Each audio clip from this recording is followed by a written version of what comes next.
You ever notice how the more aware you become, the heavier life starts to feel? Like every insight cuts through illusion, but also through your peace. There was a time when you could move through the day without thinking about every word, every gesture, every silence. But then something in you shifted. You started to see. And once you start seeing, you can't unsee. The world doesn't become brighter. It becomes painfully honest. You start noticing how much of what we call normal is just avoidance. How often people talk to fill the emptiness. How much pretending hides under smiles. You begin to sense what others feel, but never say. Awareness gives you vision, but it also gives you sensitivity. And sometimes that sensitivity feels like a curse. People love to talk about spiritual awakening as if it's a sunrise, gentle, warm, peaceful. But the truth? It's more like being thrown into the light after years in the dark. It burns. It blinds. You start seeing everything you weren't ready to see. About others, yes, but especially about yourself. The parts you denied, the emotions you buried, the fears you disguised as control. Jung once said, "One does not become enlightened by imagining figures of light, but by making the darkness conscious." And that's the part no one warns you about. Because when the light turns on, the first thing you meet is your own shadow. At first, you think something's wrong with you. You used to feel fine. Why does everything hurt now? The job that once felt secure now feels meaningless. The relationship that seemed safe now feels suffocating. The small lies you used to tell yourself to survive no longer work. It's as if your soul refuses to live half asleep any longer. You feel pulled between two worlds, the one where you used to belong and the one you can't quite describe yet. You crave silence but fear it. You want truth but dread what it will destroy. Awareness becomes a double-edged sword. It heals and wounds at the same time. Imagine holding a lantern in the dark. The more you raise it, the more it reveals. At first, you see beauty, the walls, the shapes, the way light dances on familiar things. But then as you move deeper, it shows the dust, the cracks, the things you'd rather not see. The same lantern that guides you also exposes you. That's consciousness. It doesn't flatter, it reveals. It doesn't comfort, it transforms. And transformation, though sacred, is never gentle. Jung believed that every step toward greater awareness requires a descent into chaos, a confrontation with what's been repressed. There is no coming to consciousness without pain, he wrote, and every awakened soul eventually understands why. You start to realize that the pain is not punishment, it's process. It's the psyche breaking its own walls, rearranging its structure around truth instead of illusion. You see that what's collapsing in your life isn't stability, it's falsehood. The discomfort you feel is your old identity cracking open, making space for something more real. Still, it's disorienting. You feel naked, exposed, and profoundly alone. Because few people understand that awakening isn't the end of suffering. It's the beginning of a more conscious kind. The world tells you to stay positive, to raise your vibration, as if enlightenment meant avoiding pain. But Jung would say that light isn't earned by escaping darkness. It's born through it. When awareness expands, it doesn't just illuminate, it purifies. It demands honesty, humility, and surrender. And that's terrifying because it means losing control. It means watching old dreams die and learning to live without the old defenses. You begin to sense that something vast is unfolding inside you, a kind of intelligence that doesn't come from thought. The unconscious begins to move, to speak, to send signs. Through dreams, coincidences, symbols, it calls you inward. The same mind that once sought control now learns to listen. You notice synchronicities, whispers of meaning hidden in daily life, as if reality itself is responding to your awareness. But this communication is not always kind. The unconscious is wild, unpredictable, and often ruthless in its truth-telling. It shows you what you've denied for years, not to harm you, but to free you. That's the price of seeing too much. Every truth revealed demands transformation. Every illusion dissolved takes something with it. And yet, the more you see, the more you realize there was never anything to fear but your own blindness. Awareness isn't the end of suffering. It's the beginning of freedom. Because once you see clearly, you stop chasing shadows. You stop living on autopilot. You begin to live from your center, not from conditioning. And still, there's one more truth, one most people never speak of. The lantern you hold not only guides you, it blinds you if you stare at it too long. Awareness without grounding becomes obsession. Light without humility becomes arrogance. Seeing everything without compassion turns wisdom into despair. Jung's warning was never against awakening. It was against losing yourself in the glare of it. Because in the end, awakening is not about escaping the dark. It's about learning to walk through it consciously, carrying the light with reverence, not pride. It's about remembering that the shadow is not the enemy. It's the soil where your light grows. And it's here in this delicate balance, where the lantern both reveals and blinds, that the true journey begins. That's where the dark side of awareness lives, the side Jung warned us never to ignore. Jung once said that consciousness is like an island surrounded by vast, dark seas of the unconscious. The more the island grows, the wider its shores of shadow become. Every ray of awareness that expands outward simultaneously reveals the hidden terrain beneath. We like to imagine awakening as pure growth, as if the light could stretch endlessly without consequence. But in Jung's view, every expansion of consciousness is also a descent into depth. You don't just rise, you root, and those roots always reach into darkness. The unconscious isn't the enemy of light. It's its origin. Everything you now understand about yourself once lived there, unspoken, unknown. Dreams, impulses, intuitions, emotions, all of them are messages from that vast, unseen realm. Jung described the conscious mind as a fragile surface on a deep ocean. It floats, but it doesn't control the waters. When we forget this, we start believing that awareness itself gives us authority. That's where the ego begins to grow proud, mistaking its flashlight for sun. In the early stages of awakening, you feel empowered. You start recognizing patterns, why people act the way they do, how emotions repeat, how pain mirrors itself in others. You begin to see the architecture behind human behavior. It's intoxicating. Suddenly, the world makes sense. You notice synchronicities. You sense energies. You read the silence between words. It feels like you've gained vision others don't have. But that clarity comes with a hidden cost: distance. The more you see, the more you stand apart. You can no longer join the collective dream. You can only watch it unfold. What once felt like connection now feels like alienation. Awareness becomes a mirror that shows everything and reflects you back, alone. Jung called this inflation. The moment the conscious mind begins to believe it can master what gave birth to it. It's the shadow side of growth, the illusion that illumination equals control. But the unconscious is not a pet to be tamed. It's a living cosmos within you. It doesn't obey the will. It communicates through symbols, images, and paradox. The more you try to dominate it, the more it withdraws its cooperation. That's why, for many on the path of awakening, life begins to resist them. Relationships falter, emotions surge, old wounds reopen. It's as if the unconscious rebels against the arrogance of the awakened mind, reminding it that light without humility is blindness. Imagine standing before a mirror that doesn't just show your reflection. It shows what's behind your reflection. At first, it's fascinating. You see the subtle movements of your fears, the old patterns dancing just beyond the surface. But the longer you stare, the more uncomfortable it becomes. The mirror reveals not only what you hide from others, but what you hide from yourself.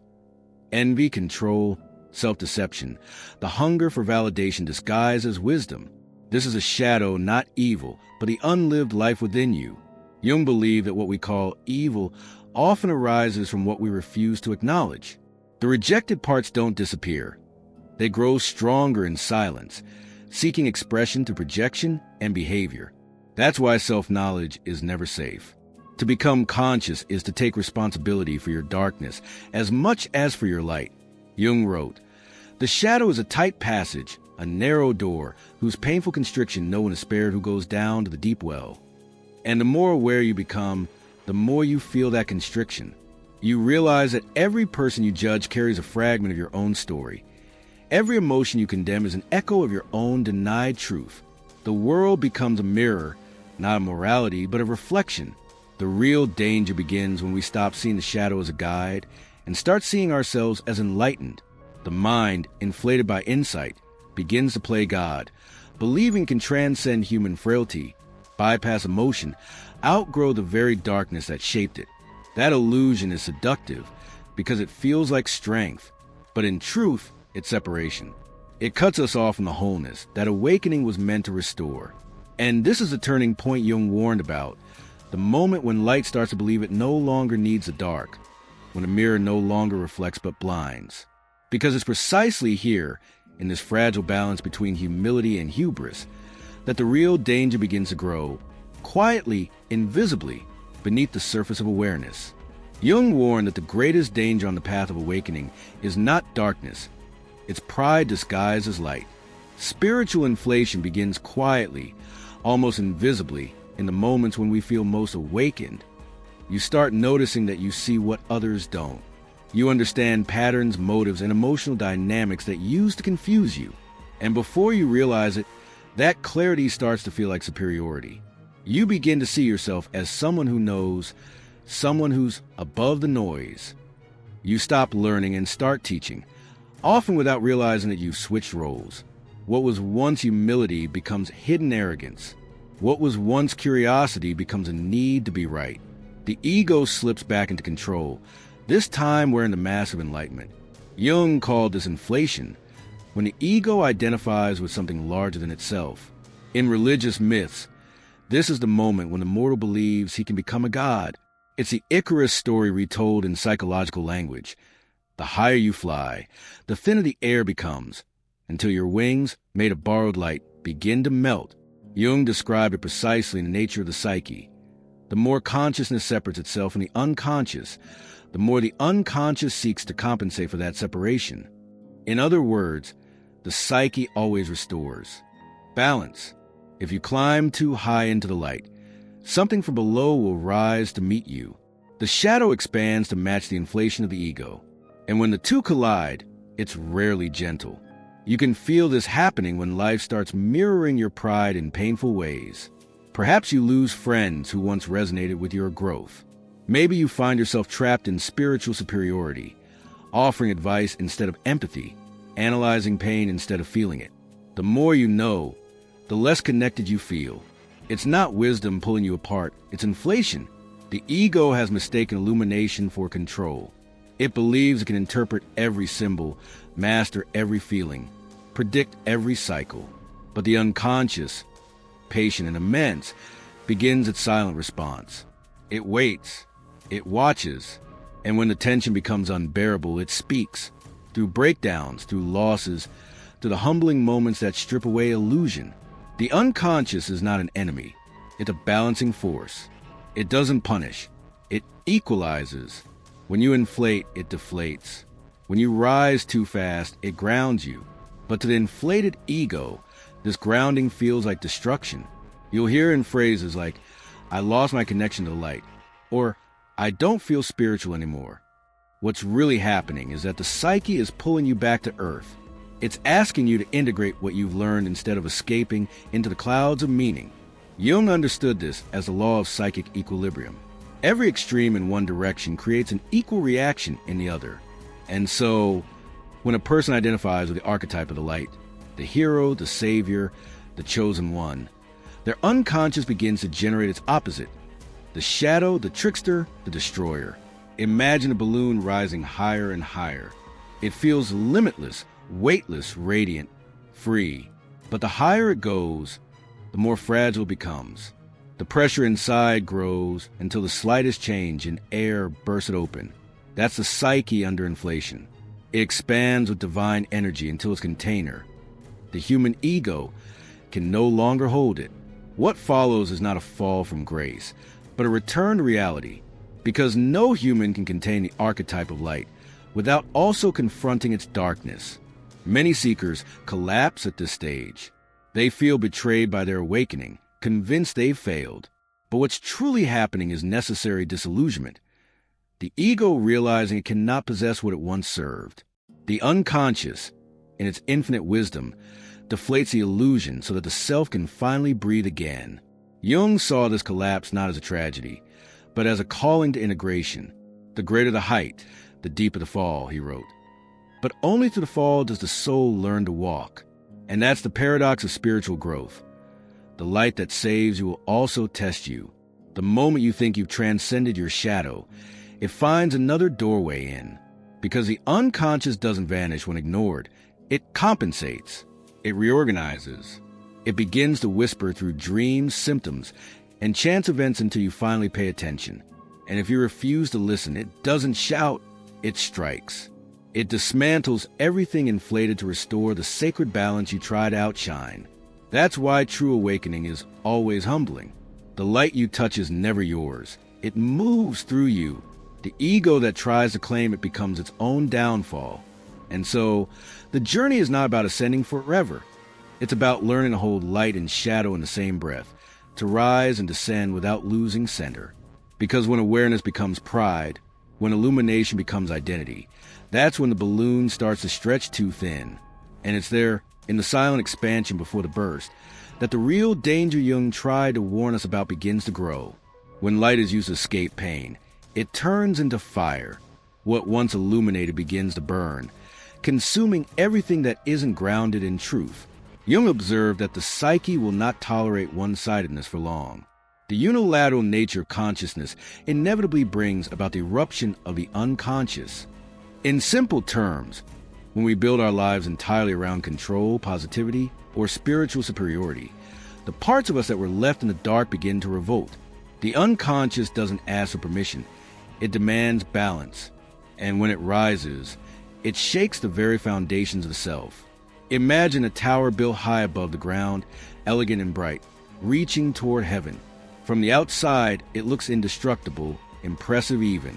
But inside, the walls begin to crack. The foundation, neglected and unseen, starts to crumble.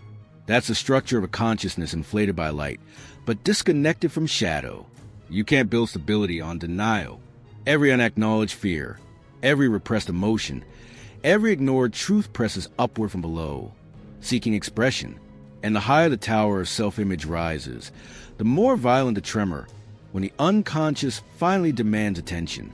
This is why people who seem the most aware often experience the deepest inner crises. The more refined their understanding becomes, the more their soul rebels against their detachment. Anxiety, despair, emptiness. These are not failures of spirituality. They are signals from the psyche. They say, you have gone too far from your roots. Jung believed that what we call breakdown is often the soul's desperate attempt to break through.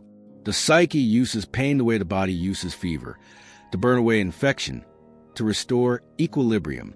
The crisis isn't punishment. It's medicine in disguise. Still, when it happens, it feels like destruction. The once stable tower begins to shake. Beliefs that once provided meaning collapse. The I know turns into I have. No idea who I am. People withdraw, convinced that they've lost their light. They stop meditating, stop creating, stop trusting. Isolation sets in, not the sacred solitude that heals, but the cold silence of disconnection. You start to wonder if awakening was a mistake. You look at others who seem content in their ignorance and envy their peace. But that peace is not yours anymore. You've crossed a threshold you can't uncross. This is a paradox of the awakened mind. It sees more, but often feels less alive. Because seeing without integrating is like standing in front of a mirror that reflects only half your face. You know too much to go back, but not enough to move forward. The ego, stripped of its certainties, clings to fragments of spiritual identity, phrases, ideas, rituals, anything to rebuild meaning. Yet the unconscious continues at work, dismantling every illusion of control. Life begins to speak in symbols again. Dreams intensify. Synchronicities return, not as signs of progress, but as reminders that the self, the totality of who you are, is trying to get your attention. The tower cracks because it was never meant to reach the sky. It was meant to stand tall and deep, to anchor heaven into earth. Without integration, awakening becomes exile. The person who believed they were chosen now feels forsaken. The light that once guided them now blinds. And the fire that was supposed to purify begins to destroy. But destruction, in Jung's language, is never final, it's transformative. What collapses is not the soul, but the false architecture built around it. So the collapse is not the end. It's the beginning of something real. The psyche doesn't want you to lose your light. It wants you to embody it, to remember that wholeness includes both the illuminated tower and the trembling ground beneath it. When the mind finally admits, "I don't know," the self can finally whisper, "Then listen." And in that surrender, something sacred happens. The fall becomes initiation. Because every collapse is a conversation between the conscious and the unconscious. The moment the walls break, so the two can finally meet. And Jung discovered that the path out of that ruin, the path toward integration, doesn't start at the top of the tower. It begins in the silence of the abyss itself. Jung believed that true awakening is not about escaping darkness, but learning to integrate it. The process he called individuation is not a climb toward perfection. It's a descent into wholeness. It's the slow, patient work of becoming who you truly are, not who you wish to be. He compared it to the alchemical transformation of lead into gold, where the lead is the unrefined material of your inner life, your fears, wounds, and contradictions. And the gold is consciousness united with the unconscious, fused to the fire of experience. The gold, Jung wrote, is the union of opposites, the consciousness and the unconscious melting in the same flame. But to reach that union, one must walk through the stages that most people try to avoid. It begins with recognition, the courage to see yourself as you are without editing or disguise. This is where you start naming your complexes, those hidden emotional patterns that run your life from beneath awareness, the anger that repeats, the fear that paralyzes, the need for approval that keeps you small. All are fragments of the psyche asking to be seen. Recognition doesn't mean judgment. It means honesty. Jung knew that healing begins not when we condemn the shadow, but when we acknowledge its purpose. Every complex, no matter how painful, was formed to protect something once too fragile to face. Seeing it with compassion transforms guilt into understanding. Then comes integration, the sacred art of making peace with your own opposites. Integration isn't merging light and darkness into gray. It's learning to hold both without collapsing into either. It's realizing that your shadow doesn't need to be erased, only related to consciously.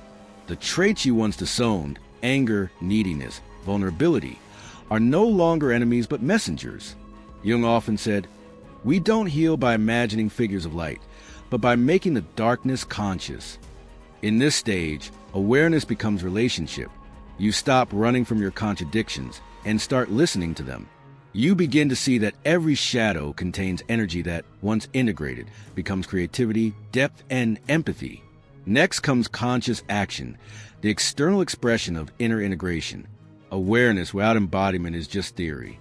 Jung believed the psyche demands participation. What is learned internally must find form in the outer world. This could mean setting a boundary instead of pleasing everyone, expressing truth rather than maintaining harmony, or creating art that gives voice to what words cannot. Each act of authenticity stabilizes the bridge between conscious and unconscious. This is how the inner alchemy begins to solidify. The raw chaos of emotion is shaped by the vessel of conscious will, and from their fusion, character is born. Finally comes legacy, not as fame or achievement, but as transmission.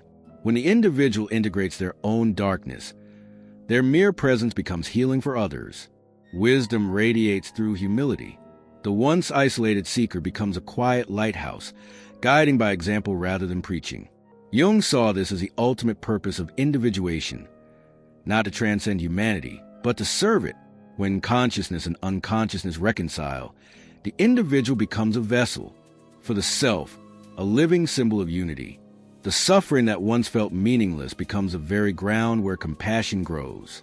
Yet, even here, a new temptation appears. The mind, proud of its progress, wants to claim ownership of the transformation. It starts to believe it has mastered the unconscious. But the psyche's work is never finished. The union is dynamic, not permanent. The moment you think you've arrived, you begin to separate again. That's why Jung warned that individuation demands constant humility. The gold of transformation can only remain pure if it stays close to the ashes from which it was born. The process is cyclical: recognition, integration, action, legacy, and then back again, each turn of the spiral deepening the soul's maturity. Individuation is not a destination. It's a lifelong dialogue with the self. And every descent into shadow, every collapse of certainty, every rebirth of awareness refines a goal within a little more. But even this sacred path carries danger, because the ego, clever as ever, can turn even pursuit of wholeness into another performance. It can mimic humility while secretly craving validation, using the language of light to avoid its own darkness. That's why Jung warned that the greatest tests of the seeker come not from suffering, but from success. And if Jung was right, it's not pain that destroys the awakened. It's the temptations born from their own progress. Every seeker eventually reaches a part of the path that looks like a maze, where everything that once felt like progress starts to feel like confusion. The more conscious you become, the subtler the traps. Jung knew that the danger of the spiritual journey is not found in darkness, but in mistaking illusions of light for truth. He called these illusions archetypal possessions, moments when a single image, idea, or insight grows so powerful that it takes over the ego. The more powerful the archetypal image, he warned in the archetypes and the collective unconscious, the greater the danger of being possessed by it. The first and most seductive trap is spiritual inflation, the belief that the ego is identical with the self. It begins when awareness stops being a mirror and becomes a throne. You start to feel that you are the embodiment of truth itself, the exception, the enlightened one. But the self is not an identity. It's a process, a living mystery that no ego can fully contain. The moment you believe you are the light, you stop serving it.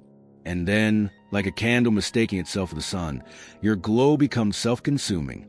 The fall from that illusion is always humbling, but necessary. It returns you from divinity to humanity, the only place where real transformation happens.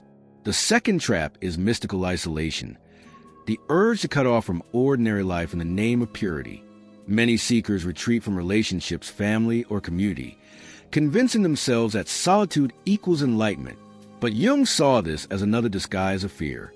Isolation that separates, rather than integrates, becomes another prison. The unconscious thrives in relationship. It mirrors itself through others. To reject human connection is to reject the mirrors that reveal your shadow. As Jung wrote, "We do not become enlightened by fleeing the world, but by engaging with it consciously." True solitude is not withdrawal. It's communion with everything.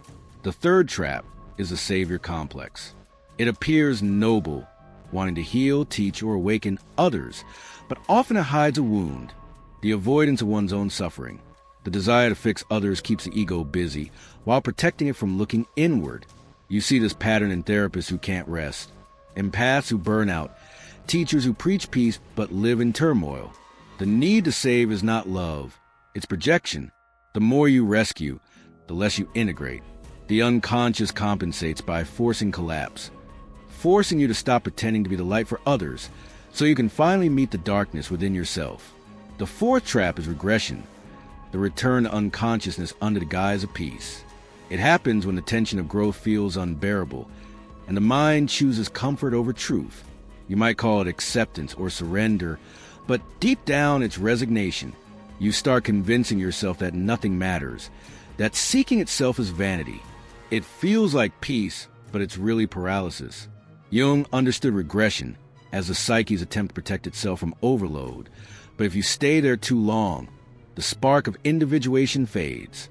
You stop evolving and start orbiting your own avoidance. To walk the path consciously, you must learn not to reject these forces, but to relate to them. Jung saw the psyche not as a machine to be mastered, but as a field of living forces, not an object to be dominated. Awareness, then, is not about control, it's about relationship. You don't silence the ego, you learn to speak with it. You don't banish the archetypes, you let them guide without letting them rule. You live between humility and power, between surrender and action. This balance is the heart of individuation, the art of staying human while touching the divine. And when you start to master this balance, something extraordinary happens. The labyrinth that once confused you begins to reveal its pattern. You realize it was never a trap, but a mirror reflecting your own unconscious back to you, inviting you to grow beyond polarity. The illusions lose their hold, and awareness softens into wisdom. You stop chasing light and start embracing totality. Because that's the final secret of Jung's work. Awakening is not about becoming pure. It's about becoming whole. It's when the journey stops being about light and becomes about totality. There comes a moment on the path when everything you thought awakening meant dissolves. You stop chasing the light as something external and begin to understand that true consciousness isn't brightness. It's depth. It's not about rising above life, but sinking into it fully, meeting the sacred in every shadow and the divine in every imperfection. You realize that enlightenment isn't the absence of darkness. It's the courage to let darkness speak without letting it rule you. It's the moment the ego finally kneels and something greater, something ancient and eternal, rises quietly within. For so long, you thought the goal was transcendence, to overcome fear, to silence the chaos, to stay high vibration no matter what. But now you see, to transcend doesn't mean to escape. It means to include. Jung understood this better than anyone. In The Man and His Symbols, he wrote, "Man becomes whole only when he unites his light and his shadow." That sentence isn't theory, it's initiation.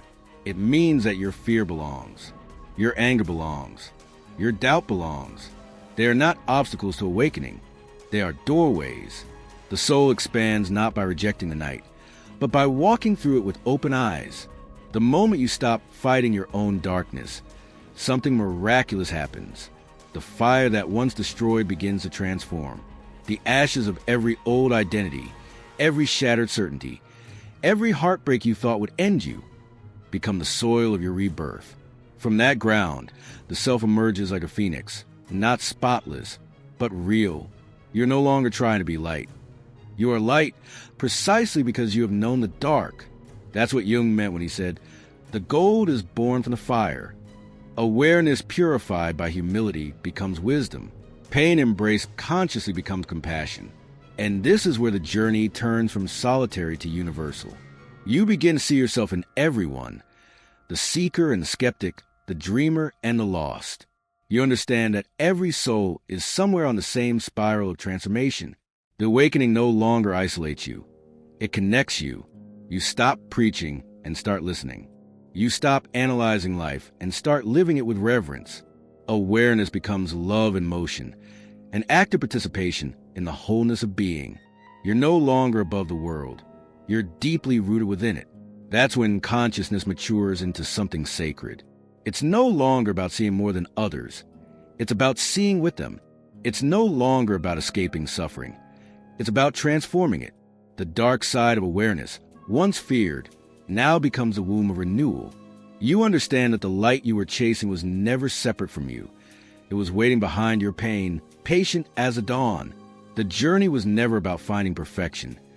It was about remembering wholeness. And now, in the stillness after the storm, you feel it. The quiet pulse of life moving through everything. This is rebirth. Not a return to who you were, but a resurrection into who you've always been. You realize that the self, the divine center Jung spoke of, doesn't eliminate the ego. It redeems it. The human and eternal coexist in one breath, one body, one sacred paradox. You've seen too much to go back to blindness, and enough to know that clarity isn't control, it's surrender. And so you rise, not as someone who escaped the night, but as someone who carries its wisdom in your eyes. Because the truth is simple, and it burns quietly in every awakened heart. The real light is born only in those who dare to walk through their own night. Comment below, I choose to see with the eyes of the soul. If this message spoke to you, like, share, and continue your journey by watching the next video. Why spiritually awake people lose friends first.